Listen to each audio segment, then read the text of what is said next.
भारत 24 की मुहिम भारत मांगे यूसीसी में हम रांची के लोगों के साथ हैं। रांची के लोगों की भारत 24 के मुहिम भारत मांगे यूसीसी पर क्या राय है, सीधे रांची के लोगों से जानते हैं। भारत 24 ने एक मुहिम चलाई है भारत मांगे यूसीसी, इस पर आपकी क्या राय है? सबसे पहले तो भारत 24 को हम साधुवाद देते हैं कि भारत मांगे यूसीसी एक मुहिम चला करके लोगों का मन में क्या चल रहा है इसको जानने का प्रयास और ऊपर तक के आप बताने का लोगों का काम कर रहे हैं। यूसीसी निश्चित रूप से बहुत ही अच्छा कानून है, इसका हम सभी स्वागत करते हैं क्योंकि इसके आने से सभी के लिए सामान्य चीज रहेगा। आप सभी के लिए एक कोर्ट एक जगह पे सारा चीज का निपटारा होगा, किसी के लिए कहीं किसी के लिए कहीं क्यों होगा। भारत 24 की मुहिम है कि भारत मांगे यूसीसी, आपकी राय? देखिए, हमारी राय ये है ना कि ये कानून सभी के लिए हितकारी है और इससे जितना हम लोग हिंदू लोग को फायदा है उससे कहीं ज़्यादा मुस्लिम लोग को फायदा है, या और भी कास्ट के लोग जिनमें सिख ईसाई हो गए उन सभी लोगों को फायदा है। ऐसा नहीं कि ये सिर्फ हिंदुओं के लिए है, इसमें बहुत सारे ऐसे जो कानून हैं जो ज़्यादातर मुस्लिम लोगों को फायदा पहुंचाएंगे, लेकिन ये जानकारी के अभाव में लोग कहीं कहीं विरोध कर रहे हैं। इसका वो विरोध नहीं होना चाहिए और उन लोग को पता होना चाहिए कि ये कानून में क्या है, उनको इसके लिए अधिक जानकारी मिले तो अच्छी बात है और आप लोग के माध्यम से मिले तो और अच्छी बात है। भारत 24 के माध्यम से मिलती है तो और अच्छी बात है। आप इस पर क्या राय रखेंगे, भारत मांगे यूसीसी भारत 24 की मुहिम? मैं इस नीति का समर्थन करता हूं क्योंकि हम लोग एक इंसान है, इंसान के नाते सबको सम्मान मिलना चाहिए, क्या छोटा क्या बड़ा, क्या अमीर क्या गरीब, क्या अपना क्या पराया। ये जो हमारे यशस्वी प्रधानमंत्री जो ये नीति को ला रहे हैं, हम इनका स्वागत करते हैं, इनका समर्थन करते हैं और सबको एक सम्मान मिले, इस पे हम लोगों को फक्र होगा। और जो भारत 24 इस मुहिम को चला रहा, जागरूक कर रहा है, मैं इसको भी धन्यवाद देना चाहता हूँ। हमारे साथ अल्पसंख्यक समुदाय के भी कुछ लोग हैं, उनकी भी राय जानते हैं कि यूसीसी पर वो क्या राय रखते हैं। हमारे साथ आप बताएं क्या कहेंगे? जी, मैं यूसीसी का सपोर्ट करता हूं। सरकार की योजनाओं का जब सभी रिलीजन, चाहे वो हिंदू हो, सिख हो, मुस्लिम हो, सभी लाभान्वित होते हैं, तो जब लॉ हो तो वो भी एक प्रकार का होना चाहिए ताकि जो भी लॉ है वो सब का भी हम लोग एक तरह से उस लॉ के अंडर बायसनेस नहीं हो। क्योंकि अगर ट्राइबल्स को आप देख ले, हिंदू को देख ले, मुस्लिम को देख ले, कहीं ना कहीं ये खटता है कि उनके साथ ऐसा हो रहा है, हमारे साथ ऐसा नहीं हो रहा। तो यूसीसी लॉ के आने के बाद ये चीज़ हट जाएगी, बायसनेस हट जाएगी पूरी तरह से, एकदम एक लॉ के अंदर हम सभी को लिया जाएगा और ये बेहतर रहेगा इंडिया के लिए। आप क्या राय रखते हैं यूसीसी को लेकर के? देखिए, यूसीसी भारत 24 की मुहिम है भारत मांगे। देखिए, भारत 24 यूसीसी जो अभी एक मिस कॉल नंबर भी वो जारी किए हुए हैं कि वो अपना समर्थन देना है तो उस नंबर पे मिस कॉल करे और मिस कॉल करके यूसीसी के सपोर्ट में समर्थन दे। ये मोदी जी के जो सेंट्रल गवर्नमेंट से ये जो यूसीसी का जो मोदी जी नया फॉर्मूला लाए हैं केंद्र सरकार से, तो ये सभी भारतवासी के लिए सही है। इसमें हम सभी भारतवासी को इसमें पुरजोर सपोर्ट करना चाहिए क्योंकि ये समान नागरिकता संशोधन कानून जो एक रहेगा सबके लिए वो बढ़िया है। इसमें कोई बड़ा कोई छोटा नहीं, न कोई बेटा न कोई बेटी, सबके लिए समान दर्जा, सबके सबका सेम कानून, सबको वही हक मिलेगा जो है हमको हक मिलेगा। जो कुछ मुस्लिम भाई लोग को मिलेंगे, कुछ हिंदू भाई लोग को, वो सब समान मिलेंगे। तो हम लोग चाहते हैं कि यूसीसी को सपोर्ट में सारा हिंदुस्तानी मिलजुल करके आगे बढ़े। आप क्या राय रखते हैं? आपका नाम? मेरा नाम मोहम्मद अरशद हुसैन हुआ। अरशद जी अल्पसंख्यक समुदाय से आते हैं, जानते हैं इनकी राय यूसीसी पर। मैं यूसीसी का पूर्ण रूप से विरोध करता हूं। मैं चाहता हूं ये कानून लागू ना हो क्योंकि हमारे मजहब के हिसाब से, जो शरीयत के हिसाब से जो कानून चलता है उसी को हम मानते हैं। ठीक है, ये कानून जो आ रहा है समान कानून है, लेकिन हम लोग का मजहब के हिसाब से जो कानून चल रहा है उसी को हम लोग मानेंगे। ठीक है, बस यही मैं अपना राय देना चाहता हूँ। आप क्या राय रखते हैं? अपना नाम बताएं। मेरा नाम मोहम्मद जमील हुआ। ठीक है, मैं जो है ना मुस्लिम समुदाय से जो है ना बिलोंग करता हूँ, ठीक है। सबसे पहले बात तो ये बोलूँगा कि जो है मोदी जी का मैं जो है ना दिल से जो है ना उनका शुक्रिया अदा करता हूँ कि वो हमारे देश के प्रधानमंत्री हैं।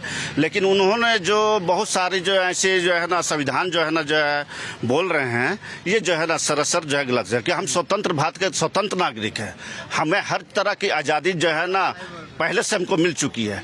तो इस पे तो जो है ना ये मोदी जी जो कर रहे हैं ये सही नहीं कर रहे, क्योंकि हम मुस्लिम हैं और हमारा अपना जो है ना धर्म और कानून है, ठीक है। और हम लोग कुरान और शरीयत के हिसाब से चलते हैं। और ये जो है इसमें जो छेड़छाड़ कर रहे हैं ये मोदी जी गलत कर रहे हैं और ये मुसलमान कभी कतई बर्दाश्त नहीं करेगा। भारत मांगे यूसीसी पर हम महिलाओं की अब राय जानते हैं कि रांची की महिलाएं क्या सोचती हैं। क्या कहेंगी आप? भारत मांगे यूसीसी जो मुहिम है ये बहुत अच्छा मुहिम है, क्योंकि महिलाएं को आरक्षण तो बहुत पहले ही मिल चुका था, पर अभी भी वो सिर्फ संविधान में बोलने के लिए आरक्षित थी। लेकिन ये जो यूसीसी आया हुआ है इससे महिलाएं और पुरुष में कोई भी समानता नहीं, सभी में समानता हो गई है। और इस मुहिम का हम महिलाएं बहुत ही स्वागत करते हैं, क्योंकि ये भारत मांगे एक संविधान यूसीसी हम लोग महिलाओं के लिए कि एक ड्रेस कोड होना चाहिए, सिर्फ बोलने के लिए नहीं, महिलाओं को भी वो हक मिल रहा है और महिला और पुरुष किसी भी प्लेटफॉर्म पे उनसे पीछे नहीं है। तो मैं इनका एक संविधान का बहुत ज्यादा स्वागत करती हूँ और खुश हूँ। आपकी क्या राय है? हम इसी के सपोर्ट में हैं। ठीक है, आप क्या कहना जी? हम पूरा सपोर्ट में, मोदी जी जो भी कर रहे हैं हमारे लिए है। मतलब अभी तक वो जितना भी काम किए हैं सबके हित में वो रहा है, कोई उनका जातिवादी नहीं रहा, क्योंकि वो हिंदू मुस्लिम सिख ईसाई सभी का वो सपोर्ट करते हैं और वो सबके बारे में सोच के ही ये नियम किए हैं, तो हम उनका सपोर्ट में हैं। आपकी क्या राय है? भारत 24 की जो मुहिम है भारत मांगे यूसीसी, उस पर क्या कहना चाहिए? मोदी जी जो भी करते हैं बहुत अच्छा करते हैं, बेस्ट लाते हैं। हमारे साथ और भी एक बुजुर्ग महिला हैं, जानते हैं उनकी राय। क्या कहेंगी? देखिए, हम बोलते कि जो मोदी जी किए हैं वो सही किए हैं, उनका माने के हम समर्पण करते, जो बोले हैं सही देश के लिए किए हैं। लेकिन देखिए, जिसको आप मुस्लिम बोलते हैं, हिंदू बोलते हैं, तो वो राम कहते हैं, हम राम कहते तो वो रमजान बोलता है। जिसको हम ईश्वर कहते उसका वो अल्लाह कहता है। तो दोनों के खून काटे तो बराबर होगा। इसलिए हम हिंदू मुस्लिम सिख ईसाई मिल गए हैं चारों भाई देश के लिए। हम मोदी जो सोचे सबके लिए सही सोचे है। एक देश एक कानून, पूरे देश में इसी की चर्चा चल रही है और कहते हैं कि मोदी है तो मुमकिन है। ठोस से ठोस जब फैसले लिए हैं तो इस फैसले को लेकर के रुकावट क्यों?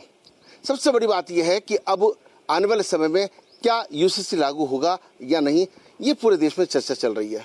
73 साल पहले 1948 में भी इसको लेकर के संविधान में शामिल करने की बात चली थी, लेकिन तब से अब तक कितनी सरकारें आई, कितनी चली गई, अभी तक यूसीसी लागू नहीं हो पाया।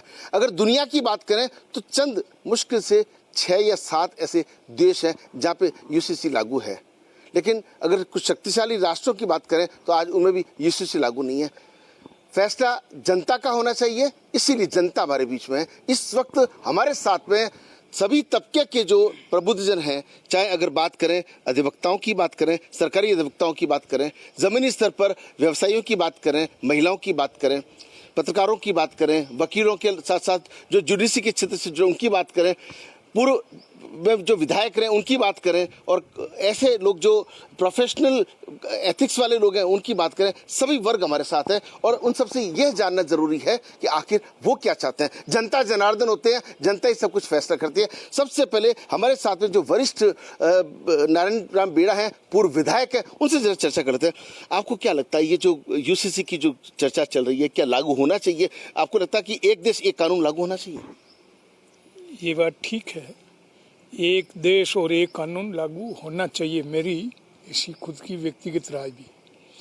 और इससे राष्ट्र की मजबूती बढ़ेगी और एकता का प्रबल होगा।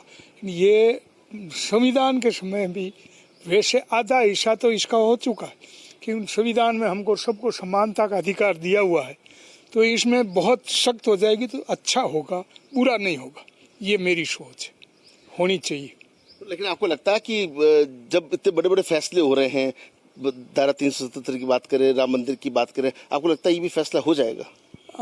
देखो, ये राजनीतिक बात है, इसमें कौन सी पार्टी क्या भाग लेती है, क्या नहीं लेती है, किन का सोच क्या है, ये अलग अलग सोच है, मगर जनता के सोच के हिसाब से ये लागू होना चाहिए।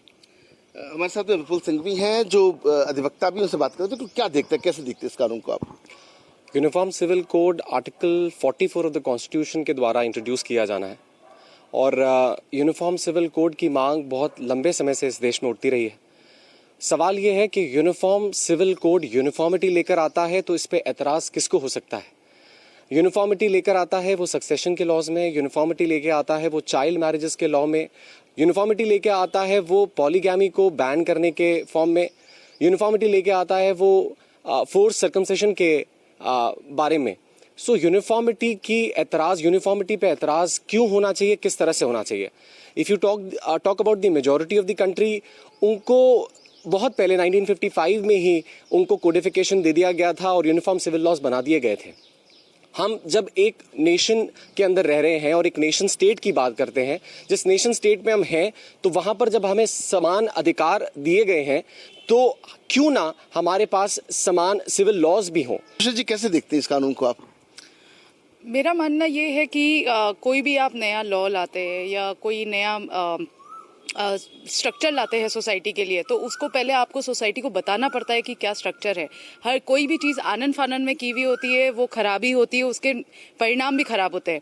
यूनिफॉर्म सिविल कोड आज की बात नहीं है, बहुत पुरानी बात है। शाहबानो केस से आया था, उसके बाद सारा मुद्गल केस भी हुआ। सुप्रीम कोर्ट ने 3 बार बोल चुके हैं कि इसको अप्लाई करना चाहिए, पर उसको अप्लाई करने के लिए आपको विभिन्नता में एकता देखनी पड़ेगी। अगर आप विभिन्नता की एकता पे नहीं जाएंगे और आपको हर चीज़, क्योंकि जो यूनिफॉर्म सिविल कोड है वो आपके मैरिज को देखता है, आपके सक्सेशन लॉज को देखता है, आप इनहेरिटेंस को देखता है, अडॉप्शन को देखता है। तो आप अगर इन चीज़ों में अगर आप यूनिफॉर्मिटी लाना चाहते हो तो आपको पहले बताना पड़ेगा लोगों को कि ये उनके हनन की बात नहीं हो रही है, ये उनको सशक्तिकरण की बात हो रही है। तो ये बात जब तक उनके तक नहीं पहुँचेगी, आप इसको अप्लाई करने में, आप इसको आनन फानन में नहीं कर सकते। मेरी सिर्फ यही बात है कि इसको 2-3 साल कम से कम लगाने चाहिए गवर्नमेंट को, कि लोगों को बताए कि इसके क्या फ़ायदे हैं, कैसे हमारा देश और स्ट्रॉन्ग बनेगा अगर ये अप्लाई होता है तो क्या क्या इसके फ़ायदे हैं, क्या नुकसान है, ये पूरी एक चर्चा होनी चाहिए, हर कम्युनिटी के साथ होनी चाहिए। आज अगर आप देखेंगे हमारे मेवाड़ में ही देख लीजिए, कितने सारे हमारे आदिवासी लोग हैं, तो उनको कौन बताएगा जाके कि उनके क्या उनको पावर दे रहा है और क्या उनके लिए अच्छा है। बिना बताए, बिना लोगों को एजुकेट किए अगर इसको आप लागू करेंगे तो एक आग फैलाएंगे आप पूरे देश में। जो अगर आपका मोटिव कम्युनल टेंशन पैदा करना है तो आप इसको आज अप्लाई कर दो, क्योंकि इससे कम्युनल टेंशन ही बढ़ेगा। तो क्या कहते हैं, कानून लागू होगा? सर, कानून लागू होना चाहिए, बट ये है कि धीरे धीरे हर चीज़ ही आगे बढ़ती है। किसी भी चीज़ को अगर बढ़ाना है तो आपको जनता को जागरूक करना पड़ेगा, क्योंकि अगर जनता जागरूक नहीं होगी तो ये लॉ फिर थोड़ी दिक्कत देगा। इसलिए मेरा तो यही मानना है कि पहले इसको जागरूकता में लाया जाए, जनता में इसके बारे में समझाया जाए, उसके बाद ही इसके रुझान अच्छे ही आएंगे। कानून की हर कोई तारीफ तो कर रहा है, लेकिन सीधी जो धरातल की बात है वो यही कह रहे हैं कि कहीं न कहीं इसको लेकर स्टडी होनी चाहिए, जनमत सर्वे होना चाहिए। हमारे साथ कुछ और भी लोग जुड़े हुए, उनसे भी बात करते हैं। अजीत सिंह जी, कैसे देखते हैं इस कानून को आप? मेरा मत ये है कि इतने वर्ष हो गए, ये कानून अभी तक प्रॉपर में बना नहीं पाए। इसका एक प्रॉपर वार्ड वाइज पूरे देश में एक सर्वे होना चाहिए, और क्योंकि सबके अलग अलग धर्म में सबके अपने रीति रिवाज हैं, कहीं ना कहीं टकराव रहता है। ऐसा कोई रास्ता निकले, सर्वसम्मति से माना जाए उसको और देश में लागू कर दिया जाए उसको। कैसे देखते हैं आप? बहुत सीनियर सिटीजन हैं, इस कानून को आप कैसे देखते हैं? ये संविधान में लागू होना चाहिए, ये बहुत जरूरी है लागू होना। ये इसलिए जरूर है कि जब संविधान एक है तो लागू होने में क्या तकलीफ क्या है? ये मोदी जी को जल्दी जल्दी लागू करना चाहिए। सर, कैसे देखते हैं आप? जमीनी स्तर के व्यक्ति हैं, इस कानून से क्या फायदा है? इस कानून से ये फायदा है कि हर एक आदमी को ये कानून सरलता से, स्पष्टता से समझ में आएगा, सबके लिए समान लागू होगा। जो ये भेदभाव की जो भी है दूसरे धर्मों में, रिलीजनों में, ये सब खत्म होगा, सब जगह एक जैसा हो जाएगा। और भारत में आज ये नितांत जरूरत है कि इसको लागू किया जाए। आप कह रहे हैं कि बड़े देशों में नहीं, अमेरिका में लागू है, अपन के पड़ोसी देशों में बांग्लादेश और पाकिस्तान तक में ये लागू है, तो भारत में क्यों नहीं लागू होना चाहिए जब आपने इतने 70 साल से इसकी कोशिश कर रहे हैं? सर, आपको लगता है कि पाकिस्तान में, बांग्लादेश में कोई कानून लागू हो गया तो हिंदुस्तान में लागू होना चाहिए? हर देश का कानून अपने देश की जो भी धार्मिक परिवेश है उसके द्वारा लागू होता है। हम किसी की तुलना नहीं कर सकते कि पाकिस्तान में हो गया, अमेरिका में हो गया। उनका कल्चर, उनके वहाँ के निवासी वो तय करते हैं कि कानून कैसे लागू है। अब रहा कानून का सवाल भारत में कि यदि भारत में ये रूढ़िवादी पूरी प्रथा, जातिवादी, जिस तरह से मणिपुर में इतने बड़ी हादसा हुआ है, जिस तरह से हमारा भारत का संविधान अंबेडकर साहब ने बनाया है, अब इतने सालों बाद 70 सालों तक अपन ये कानून लाने में इतना देरी से करते हैं, तो हमारे लिए बहुत शेमफुल है। अगर ये कानून आता है उससे पहले धरातली पूरी सूचनाएं, पूरी जानकारी, जैसे आदिवासी है हमारे राजस्थान के अंदर जैसलमेर में जो बॉर्डर पे लोग बैठे हैं उसको ये जानकारी मिलनी चाहिए। हर क्षेत्र में जहाँ जहाँ ये व्यक्ति इस कानून की पूरी तुलना की जाए कि आप किस तरह से ये कानून, एक नॉर्मल व्यक्ति, पढ़े लिखे व्यक्ति जहाँ ये कानून को पूरी बारीकी से समझे, उसके बाद ये कानून लागू की जाए हैं। क्योंकि हल्ला बहुत मचा हुआ है, फैसला हो नहीं पा रहा। हल्ला मचाने का कोई बेवजह के कारण है, क्योंकि ये सरकार जो पूर्ण बहुमत की सरकार है, कुछ निर्णय लेकर के आती है तो कुछ लोग इसे धर्म से जोड़ करके, कानून या धर्म का नहीं है, एक भारत श्रेष्ठ भारत बनाने का है। इसमें इस भारत के सभी नागरिक अगर समान रूप से अपने समान मान्यताओं को समान रूप से करेंगे, मानेंगे, तो मैं समझता हूँ ये देश के लिए बहुत अच्छा कानून है। और जहाँ तक बहन जी कह रही हैं कि इसे आम जन तक पहुँचा करके 140 करोड़ देशवासियों की एक आम राय बनाना मुश्किल है। हम लोग जिन जनप्रतिनिधियों को चुनकर भेजते हैं उनके बीच में चर्चा होगी और ये पिछले कई वर्षों से इसके ऊपर रिसर्च करके इसको कानून को लागू किया जाएगा। इसलिए जल्दबाजी में ऐसा कुछ नहीं है, कानून पूरा सोच समझ करके लागू किया जाएगा और सबको सहमति लेकर के कार्य पूर्ण बहुमत के साथ किया जाएगा। कैसे देखते सर, क्या आप भी आम जनता बैठते, जनता में इस कानून को लेकर क्या चर्चा है? देखिए, यूसीसी पिछले देश के आज़ाद होने के बाद से भारत की मांग रही है। अगर बात की जाए आदिवासियों की या मुस्लिमों की या अन्य धर्म वालों की, तो यूसीसी आने से सबसे ज़्यादा अगर फ़ायदा किसी को होगा इस देश में तो वो आदिवासी बहन बेटियों को, मुस्लिम बहन बेटियों को, जहाँ 3 बार कहने से तलाक मिल जाता है, एक पति 4 शादी कर सकता है। हिंदू मैरिज एक्ट में आदिवासी मैरिज एक्ट लागू नहीं होता है, ठीक है ना, मुस्लिम का एक्ट लागू नहीं होता है। अगर यूसीसी आती हैं तो सभी धर्मों का एक एक्ट होगा, एक संविधान, एक देश, एक निशान। मैं तो चाहता हूं यूसीसी लागू हो जिससे हमारी बहन बेटियां सुरक्षित हो। तो आप देख सकते हैं अब तक का जो निचोड़ आया है उसमें 2 बातें सामने आई है। कुछ लोगों को साफ तौर पे कहना कानून लागू कर देना चाहिए, दूसरा पक्ष ये कहता है कि स्टडी के बाद में लागू करना चाहिए। एक बार कुछ और बात कर लेते हैं। सर, क्या लगता है कि स्टडी से अगर कानून लागू करते हैं तो उसका क्या फायदे रहेंगे? जितनी कानून की बारीकियां हैं, जो व्यक्ति कानून की धाराओं में, कानून की पेचीदगियों में नहीं समझता है, जो कानून लागू बिना किसी तरह से हो गया है, जिस तरह से पहले किसान कानून लागू किया, तुरंत प्रभाव से उसको वापस मोल्ड करते हुए इस सरकार के द्वारा वापस परिवर्तन किया गया, वापस रोका गया। अगर ये कानून धरातल स्तर पर है, जैसे हमारे वक्ता ने बताया था कि गाँव में वार्ड पंच, वार्ड स्तर पर हर व्यक्तियों को 2 साल 3 साल तक उसको समझाएं